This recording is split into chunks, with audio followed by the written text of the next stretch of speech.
Hello friends, എല്ലാവർക്കും നമസ്കാരം. PSC, UPSC പോലുള്ള മത്സര പരീക്ഷകൾക്ക് തയ്യാറെടുക്കുകയാണോ നിങ്ങൾ? എങ്കിൽ ശ്രദ്ധിക്കുക, അടുത്ത 5 മിനിറ്റ് ചിലപ്പോൾ നിങ്ങളുടെ റാങ്ക് ലിസ്റ്റിലെ സ്ഥാനം തന്നെ മാറ്റിമറിച്ചേക്കാം. ഇന്ന് നമ്മൾ 2026 മാർച്ച് 3 ഏറ്റവും പ്രധാനപ്പെട്ട കറന്റ് അഫയേഴ്സ് പോയിന്റുകൾ പഠിക്കാൻ പോവുകയാണ്. ഒരു നോട്ട്ബുക്കും പേനയും കയ്യിൽ വെച്ചോളൂ. നമുക്ക് തുടങ്ങിയാലോ? ഓക്കെ, നമുക്ക് നേരെ വിഷയത്തിലേക്ക് കടക്കാം. വന്യജീവികൾ, നമ്മുടെ കേൾവി, പിന്നെ ഫൈറ്റർ ജെറ്റുകൾ. എന്തല്ലേ, ഇവ തമ്മിൽ എന്തു ബന്ധം? ഇതൊരു കുസൃതി ചോദ്യമൊന്നുമല്ല. മത്സരപരീക്ഷകൾക്ക് ചോദ്യം തയ്യാറാക്കുന്നവർക്ക് ഇത്തരം കണക്ഷനുകൾ ഭയങ്കര ഇഷ്ടമാണ്.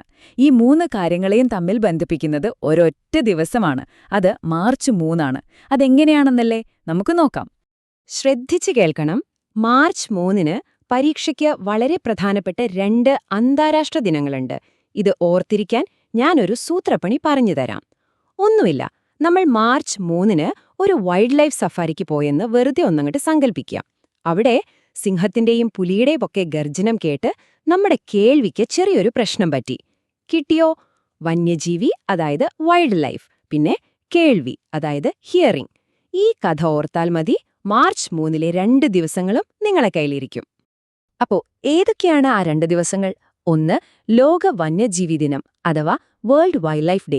നമ്മുടെ കാടുകളിലെയും കടലുകളിലെയും ജീവജാലങ്ങളെ സംരക്ഷിക്കേണ്ടതിന്റെ പ്രാധാന്യം നമ്മളെ ഓർമ്മിപ്പിക്കാനാണ് ഈ ദിവസം. ഇനി രണ്ടാമത്തേത്, ലോക ശ്രവണ ദിനം അഥവാ വേൾഡ് ഹിയറിംഗ് ഡേ. നമ്മുടെ കാതുകളുടെ ആരോഗ്യം എത്രത്തോളം പ്രധാനമാണെന്ന് ആളുകളെ ഓർമ്മിപ്പിക്കാനാണ് ഇത്. ഇനി പറയാൻ പോകുന്നത് ഒരു ഷ്യോർ ഷോർട്ട് ക്വസ്റ്റ്യൻ ആണ്. എല്ലാ പരീക്ഷകളിലും സ്ഥിരമായി ചോദിക്കുന്ന ഒന്നാണ് തീം അഥവാ പ്രമേയം. 2026 ലോക വന്യജീവി ദിനത്തിന്റെ പ്രമേയം ഇതാണ്: വന്യജീവി സംരക്ഷണത്തിലെ ഡിജിറ്റൽ മുന്നേറ്റങ്ങൾ. ഇത് നിങ്ങളുടെ നോട്ട്ബുക്കിൽ ഒരു സ്റ്റാർ ഇട്ട് മാർക്ക് ചെയ്ത് വെച്ചോളൂ. ഇത് ചോദിക്കാൻ വലിയ സാധ്യതയുണ്ട്. ഓക്കെ, അപ്പോ അന്താരാഷ്ട്ര തലത്തിൽ നിന്ന് നമുക്ക് നേരെ നമ്മുടെ രാജ്യത്തേക്ക് വരാം.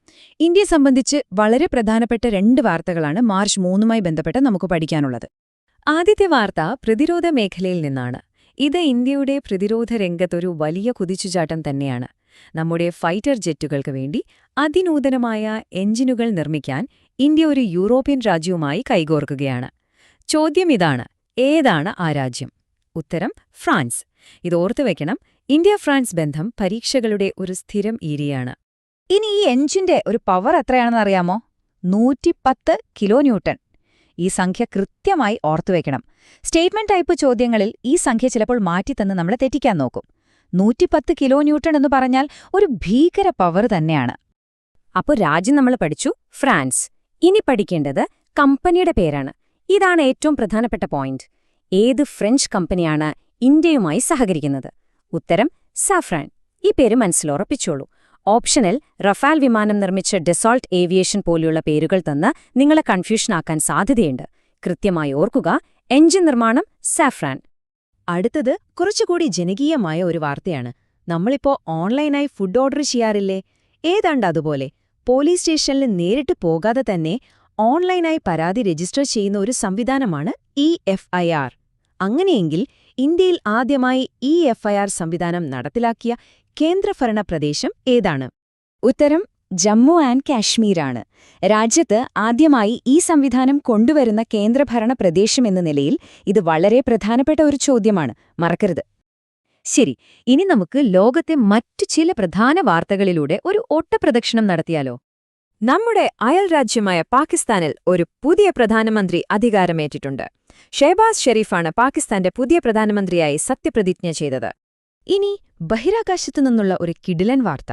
ബ്ലൂ ഗോസ്റ്റ് എന്നൊരു പേടകം ചന്ദ്രനിൽ വിജയകരമായി ഇറങ്ങി. ഇതോടെ ചന്ദ്രനിലിറങ്ങുന്ന 2ാമത്തെ സ്വകാര്യ ലാൻഡറായി ബ്ലൂ ഗോസ്റ്റ് മാറിയിരിക്കുകയാണ്. അപ്പോ എന്താണ് ഈ ബ്ലൂ ഗോസ്റ്റ്? ഇതൊരു സർക്കാർ ഏജൻസിയുടേതല്ല, മറിച്ചൊരു പ്രൈവറ്റ് കമ്പനി വികസിപ്പിച്ചെടുത്ത ലാൻഡറാണ്. സ്വാഭാവികമായും അടുത്ത ചോദ്യം വരും, ഏതാണ് ആ കമ്പനി? ഉത്തരം ഇതാണ്: ഫയർഫ്ലൈ എയ്റോസ്പേസ്. സ്പേസ് ടെക് സ്റ്റാർട്ടപ്പുകളെക്കുറിച്ചുള്ള ചോദ്യങ്ങൾ ഇപ്പോൾ ഒരു ട്രെൻഡാണ്, അതുകൊണ്ട് ഈ പേര് ഓർത്തുവെച്ചേക്കുക. റൈറ്റ്. ഇനി കുറച്ച് ആവേശത്തിലേക്ക് നമുക്ക് നേരെ സ്പോർട്സ് ലോകത്തേക്ക് പോകാം. ഈ 1ാം നമ്പർ കണ്ടോ? ഇത് ആർക്കുള്ളതാണെന്ന് വല്ല ഐഡിയയുമുണ്ടോ? ക്രിക്കറ്റ് പ്രേമികൾക്ക് ഒരുപക്ഷെ ഇപ്പോൾ തന്നെ കാര്യം മനസ്സിലായി കാണും. അതെ, അത് നമ്മുടെ സ്വന്തം ഹാർദിക് പാണ്ഡ്യയാണ്. ICCയുടെ ഏറ്റവും പുതിയ T20 റാങ്കിങ്ങിൽ ഓൾറൗണ്ടർമാരുടെ പട്ടികയിൽ 1ാം സ്ഥാനത്തെത്തിയിരിക്കുകയാണ് അദ്ദേഹം. ഇനി ഫുട്ബോൾ ആരാധകർക്ക് ആവേശം കൊള്ളാനുള്ള വാർത്ത. കേരള PSCക്ക് പഠിക്കുന്നവർക്ക് സന്തോഷ് ട്രോഫി വളരെ പ്രധാനമാണ്. 2026 സന്തോഷ് ട്രോഫി ഫുട്ബോൾ കിരീടം നമ്മുടെ കേരളം സ്വന്തമാക്കിയിരിക്കുന്നു. അടിപൊളി. നമ്മൾ ഒരുപാട് കാര്യങ്ങൾ ഇന്ന് പഠിച്ചു കഴിഞ്ഞു. പക്ഷെ പഠിച്ചാൽ മാത്രം പോരല്ലോ, അതൊക്കെ ഓർമ്മയുണ്ടോന്ന് നോക്കണ്ടേ? അപ്പൊ നമുക്ക് വേഗത്തിൽ ഒന്നുകൂടി എല്ലാം നോക്കാം. ഒപ്പം നിങ്ങളുടെ അറിവ് പരീക്ഷിക്കാൻ കുറച്ച് ചോദ്യങ്ങളുമുണ്ട്. റെഡിയല്ലേ? ശരി, നമുക്ക് പഠിച്ച കാര്യങ്ങളൊന്ന് വേഗത്തിൽ ഓർത്തെടുക്കാം. ഞാൻ ചോദിക്കുമ്പോൾ എന്റെ കൂടെ മനസ്സിൽ പറഞ്ഞു നോക്കണേ. ലോക വന്യജീവി ദിനം മാർച്ച് 3. പാകിസ്ഥാന്റെ പുതിയ പ്രധാനമന്ത്രി ഷെഹബാസ് ഷെരീഫ്. ജെറ്റ് എഞ്ചിൻ കരാറിലെ ഫ്രഞ്ച് കമ്പനി ഏതാ? സഫ്രാൻ. 2026 സന്തോഷ് ട്രോഫി ജേതാക്കൾ നമ്മുടെ കേരളം. കൊള്ളാം, എല്ലാം ഓർമ്മയുണ്ടല്ലോ അല്ലേ? ഓക്കേ, ഇനി അറിവ് പരീക്ഷിക്കാനുള്ള സമയമാണ്. ആദ്യത്തെ ചോദ്യം. 2026 ലോക വന്യജീവി ദിനത്തിന്റെ പ്രമേയം എന്തായിരുന്നു? ഒന്ന് ഓർത്തു നോക്കിയേ. ആ ഡിജിറ്റലുമായി ബന്ധപ്പെട്ട ഒരു കാര്യം കിട്ടിയോ? അതെ, വന്യജീവി സംരക്ഷണത്തിലെ ഡിജിറ്റൽ മുന്നേറ്റങ്ങൾ. രണ്ടാമത്തെ ചോദ്യം. ഇന്ത്യയിൽ ആദ്യമായി EFIR രജിസ്റ്റർ ചെയ്ത കേന്ദ്രഭരണ പ്രദേശം ഏതാണ്? ഇത് വളരെ എളുപ്പമുള്ള ചോദ്യമാണ്. ഉത്തരം ജമ്മു ആൻഡ് കശ്മീർ. അവസാന ചോദ്യം.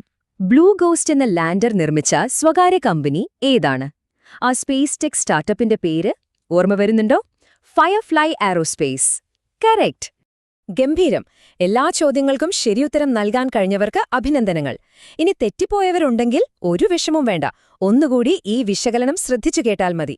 അപ്പോ മാർച്ച് 3 പ്രധാനപ്പെട്ട പോയിന്റുകൾ ഇപ്പോൾ നിങ്ങളുടെ കയ്യിൽ ഭദ്രമാണ്. ഇതുപോലെ ഓരോ ദിവസവും പഠിച്ചു മുന്നോട്ടു പോയാൽ റാങ്ക് ലിസ്റ്റിൽ നിങ്ങളുടെ പേര് മുൻപന്തിയിൽ തന്നെയുണ്ടാവും.